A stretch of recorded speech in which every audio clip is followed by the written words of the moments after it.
Assalamualaikum warahmatullahi wabarakatuh.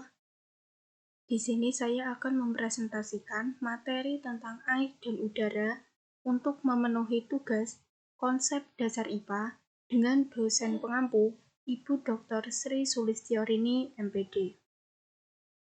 Sebelumnya perkenalkan, saya Nur Faiyah Salsabila dengan NIM 14014211193. Nah, di sini kita akan membahas tentang udara. Yang pertama adalah konsep udara. Udara sendiri merupakan campuran berbagai gas yang tidak berwarna dan tidak berbau yang memenuhi ruang di atas bumi. Udara merujuk kepada campuran gas yang terdapat pada permukaan bumi. Udara bumi yang kering mengandung 78% nitrogen, 21% oksigen, dan 1% uap air, karbon dioksida, dan gas-gas lain. Nah, yang kedua, kita akan membahas tentang komponen udara. Komponen udara terdiri dari yang pertama ada oksigen atau O2.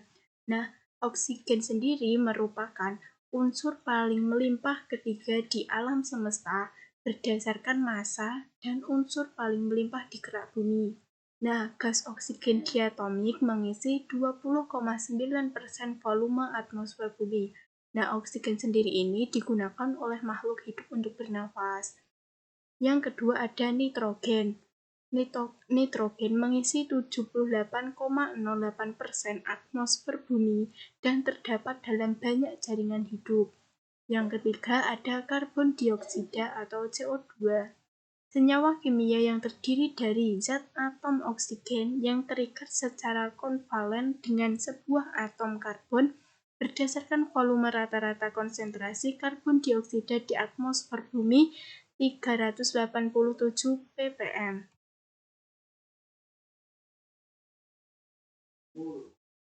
Nah, selanjutnya ada argon. Argon sendiri merupakan unsur kimia dalam tabel periodik yang memiliki simbol Ar dan nomor atom 18. Gas mulia ketiga di periode 8, argon membentuk 1% dari atmosfer bumi. Nah, yang kelima ada karbon monoksida. Nah, gas ini sangat berbahaya, tidak berwarna, dan tidak berbau. Berat jenis sedikit lebih ringan dari udara, menguap secara perlahan ke udara. Nah, yang terakhir ada gas lain dalam udara. Nah, di dalam gas lain ini terdiri dari kripton, ada neon, ada xenon, merupakan gas-gas yang sulit bereaksi dengan unsur-unsur lain. Dan gas helium dan hidrogen merupakan gas yang sangat ringan. Oleh karena itu, dalam atmosfer letaknya di lapisan bagian atas. Nah, sekarang sudah paham ya tentang unsur-unsur yang terdapat dalam udara. Selanjutnya kita akan membahas tentang sifat-sifat udara. Yang pertama, udara berbentuk gas. Nah, benda-benda gas khususnya udara ini tidak dapat kita lihat dan tidak dapat kita cium baunya, namun dapat kita rasakan. Yang kedua, memiliki massa. Nah, sebagai contoh yang dapat kita lihat adalah kita bisa membandingkan tabung gas kosong dengan tabung gas yang berisi.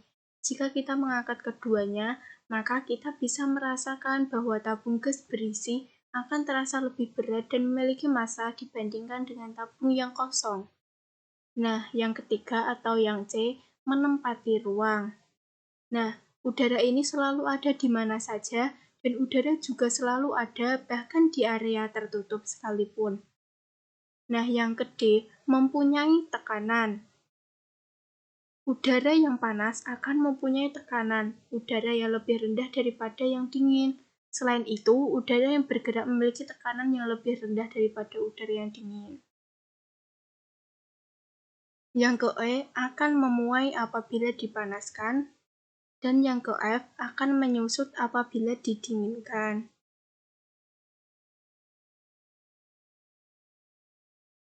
Selanjutnya yang ke-G berhembus dari tempat yang bertekanan tinggi menuju ke tempat yang bertekanan yang rendah. Dan yang ke H, udara ada di mana saja. Yang ke I, tidak dapat dilihat, namun dapat dirasakan. Dan yang ke J, bentuk, volume, dan massa jenis selalu berubah-ubah. Nah, ini sesuai tempatnya. Selanjutnya kita akan membahas tentang manfaat udara dalam kehidupan. Yang pertama untuk bernafas. Seperti yang kita ketahui, semua makhluk hidup pasti membutuhkan oksigen untuk bernafas. Dan yang kedua untuk fotosintesis. Proses ini melibatkan manfaat matahari, klorofil, dan juga manfaat udara untuk mensuplai nutrisi yang dibutuhkan oleh tanaman tersebut. Dan yang ketiga, pembangkit listrik. Seperti yang kita ketahui, udara dapat